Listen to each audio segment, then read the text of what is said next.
that wants to be paid by PhilHealth, kailangan po accredited ang hospital before a hospital gets contracted for breast cancer.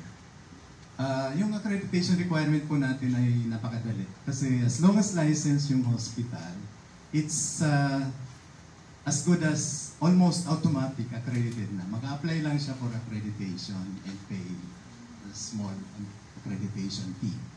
Ngayon naman, for the contracting standards, essentially, kung ano yung services na required for the benefit, in this case, breast cancer, kailangan lang meron siyang capability to deliver those services. So, ganun lang po. And gusto ko rin i-emphasize yung multidisciplinary team. Kasi ang approach natin sa Z-Benefit ay yung multidisciplinary approach to treatment, di ba?